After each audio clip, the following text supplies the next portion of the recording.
bayi melankolis. Kelihatan gak Bu? Masih bayi aja mikir Bu. Bayi melankolis masih bayi mikir. Mikir ya. Coba kita lihat ciri-cirinya. Bayi melankolis kekuatannya serius. Bayangkan dari kecil aja serius. Pendiam. Suka yang terjadwal. Senang sendirian. Makanya bayi yang melankolis, ibu bisa langsung masih bayi ya. Atau ya lebih dari 1 bulan. Ibu tidurkan di kamar sendiri, dia bisa. Ibu redupkan lampu, dia bisa. Watak lain belum tentu. Ya. Dulu Mbak Nikita Willy sempat saya podcast sama beliau dan abis itu beliau konseling sama saya. Anandanya Isa, kok dia bisa ya? Dari kecil aku taruh di tempat kamar sendiri. Teman-teman aku bilang bayinya nggak bisa. Saya bilang 1, memang watak dasarnya tipe melankolis yang punya kekuatan sejak bayi, senang sendirian. Oh gitu. Saya bilang nanti Mbak Nikita kalau punya anak lagi kemungkinan besar bukan melankolis, maka akan berbeda dengan bayi Isa, saya bilang. Oh gitu ya.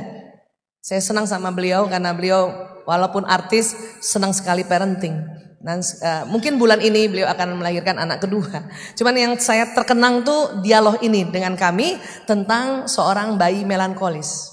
Ya, bayi lain belum tentu. Terus kelemahannya bayi melankolis adalah mudah menangis. Karena semua mau rapi.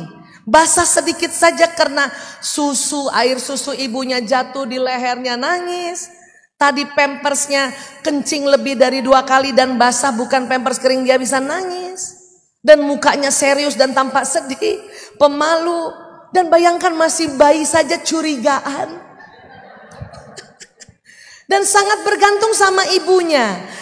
Tipe ini anak yang dikit-dikit gini, aku sama ibu aja.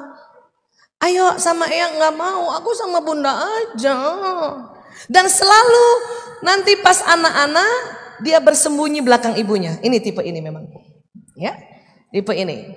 Jadi anak-anak tipe ini tetap serius, berpikiran mendalam, anak yang bertanggung jawab. Ini murid yang paling disenangi oleh guru ini, ya.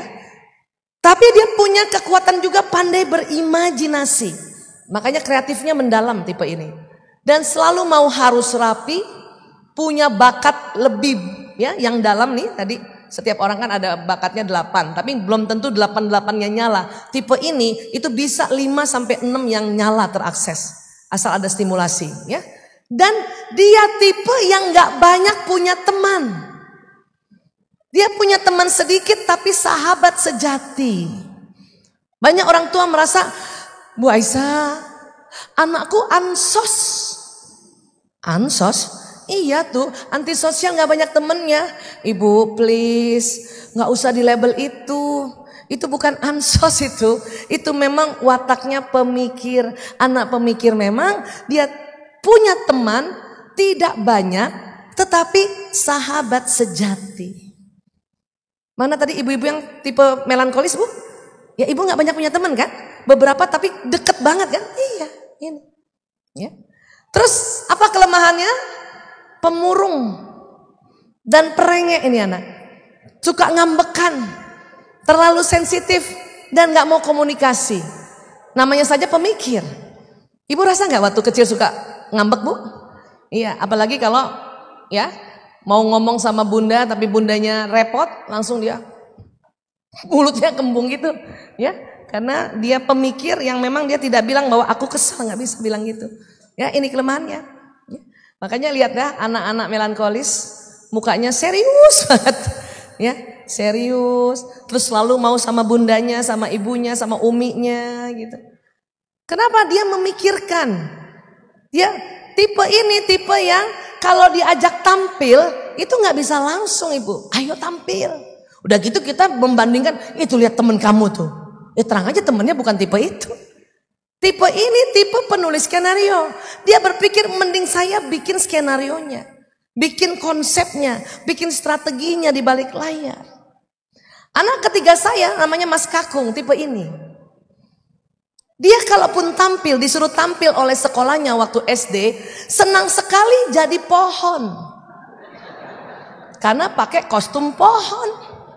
Gak kelihatan mukanya. Suatu ketika waktu SD, dia bilang sama saya, Ibu nontonnya besok aku tampil. Saya kaget juga. Tumbenan dia mau tampil. Oke, saya ikutlah datang tampil. Pas kelasnya saya perhatikan, mana kakak? Cuma saya penasaran kan, katanya tampil, takutnya sakit di belakang layar. Cepat-cepat saya ke backstage. Saya tanya sama wali kelasnya, katanya Mas Kakung tampil, kok nggak ada Bu? Ada Bu Aisyah, nggak ada. Mana? Itu di belakang gunung. Jadi rupanya dia tampil agak ke depan, bawa gambar gunung yang pakai styrofoam, dia di belakangnya. Yang dia takjub adalah saya di panggung terdepan. Dan yang takjubnya dia merasa bahwa saya bisa membuat efek Gunung Merapi ini ada laharnya dengan cara selendang merah dilempar dari atas. Gitu. Saya cari mau difoto kan bingung gimana fotonya Bu. Akhirnya saya datang di samping pas saya lihat. Terus dia bangga banget dia begini sambil pegang layar itu. Saya di sebelah sana lah gitu ya. Dia, Ibu, ketutupan. Tetapi alhamdulillah karena dari kecil saya sudah belajar tentang watak ini. Saya mencoba memahami, memberikan apresiasi. Dia tampil di belakang layar. Dia tampil di belakang gunung. Saya gini. Terpaksa saya foto dari belakang. Tidak dari depan. Lapor ke ayahnya. Ya, Kakung tampil. Pertama kasih lihat dulu teman-teman yang dari depan. Dia tanya, mana? Pakai zoom. Mana kan dia pengen tahu juga. Foto setelah itu pasti lihat, loh yang di belakang gunung iya. Oh, papanya cuma bilang gitu aja. Oh, ini tampil ayah. Bisa paham Bu? Dan nggak perlu dicubit. Dia tuh cepet, nggak perlu. Ya, karena memang bukan itu kekuatan dia. Ya.